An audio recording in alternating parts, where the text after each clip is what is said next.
maanta meeshaan waxaa isugu nimiday siyaaradii Imaam Xaliima Nuur Xuseen Cali oo ah siyaaradii saddexaad hadda goor laba kale la soo siyaartay hadda markii saddex ay tahay iyo usuusheeda wixii iyada dhalay oo dhan dhinac hooyo dhinac aabe iyo furuucdeeda wiilal ayada ay dhashay oo geeriyodeen oo lama wiila iyo walaalaheed iyo waalidiinteeda aan lagu siyaaradan insha Allah taala marka insha Allah taala Allah ka thawaabiyaan leenahay inta ka soo qayb gashay siyaaradan qira ugu soo qayb gashay qurbaan ugu soo qayb gashay khayr Allah u jaasiyaan leenahay siyaaradan maqbuul Allah ka dhigo marka siyaaradul waalidiin ayaa la yiraahaa insha Allah taala siyaarada Imaam Xaliima Nuur Xuseen Cali iyo usuusheeda iyo furuucdeeda iyo xawaashideeda wixii ayada ay jeceshahay iyo waxay ayada jecel oo dhan ayaa loo hadiyaha markii ugu horeysanay rasuulka kaleey salaatu wasalaam ayaa loo hadiyaha wixii ma lagu baxshay ama lagu akhriyay marka ku xigtana asxaabtiisa marka ku xigtana azwaaj nabi oo daad nabi marka waxa la ziyaaraha mashaayikhdi anaga ka soo jeednay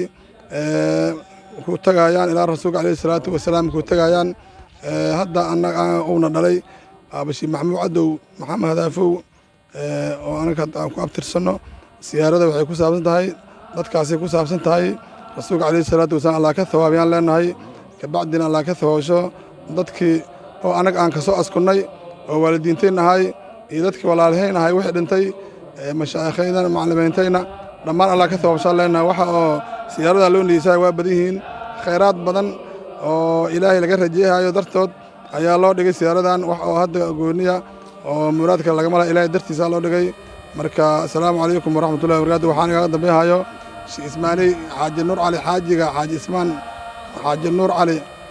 gacan yaraha sheekhayna Sheekh Abdullaahi Macalin Kuulow al-Macruufi Sheekh Matani falyatafadal قبول الله كدغو سنه كان سنتكيسا ميسا لان u gaarsiyo ziyaartan waxaan rajeeynaa in ana maleeyaha taariikhdeeda hadda di sheeqaba ka hadla maleeyahay waxay ziyaartii afaraad waa ziyaartan inta Xaliima Nuur Xuseen xalina ahlu janna Allah ka dhigo rawdatu min riyaadil janna ziyaartii saxaabina hay ahlu janna Allah ka dhigo rawdatu min riyaadil janna Allah ka dhigo qabrigeeda madal basra Allah ka dhigo intii ikhwaano walaalaho ma jameeca amba waxay ahayd awlaad sheeqa amba waxay waalidkii intii oo ma ku duugana kulligood waxaan leenahay ilaahay gaarsiiyay khayrka la akhriyayo waxaan siiha markii kalimadda oo qatimayo sheekhayna oo saaxiib maqaam hadda sheekh Cali Maxamed oo jameecada balad iyo baadiba isku xiraha ka ah sheekh Cabdi Mugta anugu waxa waaye sheekhayna waa oo khaas ah laakiin jameecada balad iyo baadi waa baac dheertahay sheekh Cali aan siiha wixii dambe soo qatimayo assalaamu alaykum warahmatullaahi wabarakaatuh alaykum asalaam saaw sheekhayna maarta sheekh Cabdi abowgayna maarta alxamdulillah deer Macallin Maxamed weyn oo u sheegay waaye